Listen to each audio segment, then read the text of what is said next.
এই যে ঈদের পরে মানে সমস্ত ছুটি ফুটি কাটানোর পরে আমরা এবার চললাম গন্তব্যে, আর কি নিজেদের চাকরির জায়গায়।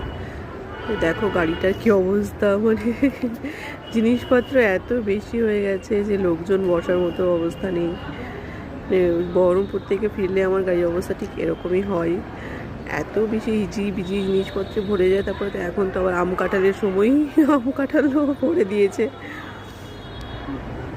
আর এই আর যেতে যেতে বৃষ্টি শুরু হলো, মানে সে কি বিভৎস বৃষ্টি, ভয় লাগছিল, চরম চরম করে একদম মেঘ ডাকছিল। তা দেখো রাস্তা কিন্তু পুরো ফাঁকা, খুব কম গাড়ি চলছিল, তবুও আমাদেরকে এগিয়ে যেতে হচ্ছিল। তো আপাতত আমরা ঢুকে গেছি আমাদের শহরে, ব্যাস ফ্ল্যাটে পৌঁছে গেলাম। এখনও প্রচুর গাড়ি ভর্তি জিনিস আছে, মানে আবার সেই চারতলায় ট্রেনে তোলাটা খুব ডিফিকাল্ট আর কি, একটা দুটো করেই তুলবো। এসে জল গরম করতে দিয়েছি।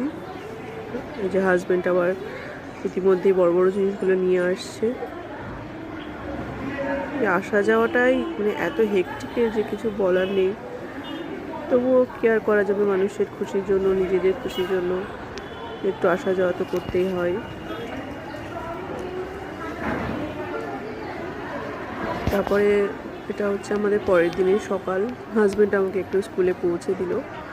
আমরা তো রবিবারে পৌঁছেছি আজকে ওখানে আমার ভাড়া বাড়িতে। তারপরে এসে অনেক দিন পর স্কুলে এসে দেখছি তো আমার সেন্টের কোটোটা হারিয়ে গেছিলো আর কি, পারফিউমটা আমার স্কুলেই থাকে, সেটা খুঁজে পাওয়া গেল। তারপরে স্কুল থেকে ফিরে এসে যে ডিনার করলাম, আমরা ডিনারে খুব বেশি ভারী কিছু তো খাই না, টুকটাক খাই, তো একটু আলু পরোটা করলাম, আমার চিকেন আলু কষা ছিল দিনের বেলা।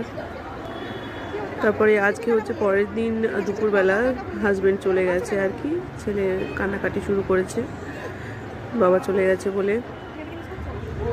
ভীষণ হেক্টিক একটা লাইফ চলছে আমাদের, জানি না সব কিছু স্টেবিলিটি কবে পাবে। এদিকে আমার স্ট্রাগল, এদিকে হাজব্যান্ডের তো মানে অমানবিক স্ট্রাগল আর কি, ও সপ্তাহে 2-3 দিন করে তো রেগুলার যাতায়াত করছে, অনেকটা ডিস্টেন্স। আর এদিকে ছেলে না পাচ্ছে আমাকে, না পাচ্ছে ওর বাবাকে, মানে ও ভিতর ও দুমড়ে মুচড়ে একাকার হয়ে যাচ্ছে।